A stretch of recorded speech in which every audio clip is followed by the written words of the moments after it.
हाय, आज हम बात करेंगे limitations of Dalton's atomic theory के बारे में।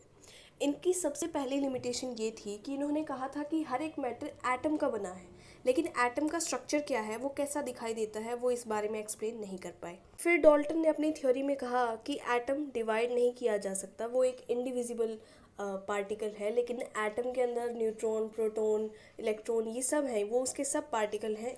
इसकी वजह से भी ये एक लिमिटेशन बना। तीसरी लिमिटेशन इस बारे में थी कि डाल्टन ने ये कहा था कि जो एटम है उसे चेंज नहीं किया जा सकता, लेकिन जब हम फर्दर स्टडीज़ करते हैं एटम के बारे में, तो एटम के अंदर से इलेक्ट्रॉन ऐड करके या उसमें से निकाल करके हम उसे एक दूसरा एटम बना सकते हैं। ये भी एक लिमिटेशन थी। डाल्टन के वक्त तक आइसोटॉप्स का कोई जिक्र ही नहीं था, तो उन्हें आइसोटॉप्स के बारे में कोई जानकारी नहीं थी। आइसोटॉप्स वो होते हैं जिनका एटॉमिक नंबर सेम होता है लेकिन एटॉमिक मास डिफरेंट होता है, तो ये भी एक लिमिटेशन थी। इसके अलावा उन्होंने कहा कि एक कंपाउंड के अंदर एटम्स एक दूसरे के साथ कंबाइन करते हैं तो वो कंपाउंड बनता है, लेकिन ऐसा कौन सा फोर्स है जो उन्हें कंबाइन करने में मदद करता है, वो ये भी नहीं बता पाए। इसके अलावा जो हमने गे-ल्यूसिक्स लॉ पढ़ा था, जिसमें हम कहते हैं कि जो गैसेस होती हैं वो बाय वॉल्यूम एक दूसरे से कंबाइन करती हैं, ये लॉ उस बारे में भी कोई जिक्र नहीं करता है।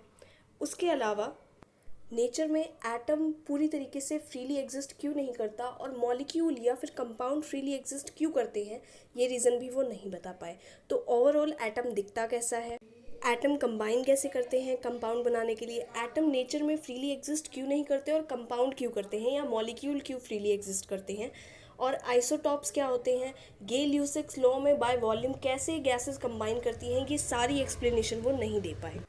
तो ये थी डाल्टन्स एटॉमिक थ्योरी की limitations. I hope you like this video and आपको ये सही तरीके से समझ आया हो, और प्लीज़ चैनल को सब्सक्राइब करिए अगर आपको ऐसी हेल्पफुल वीडियोस और चाहिए। Thank you for watching.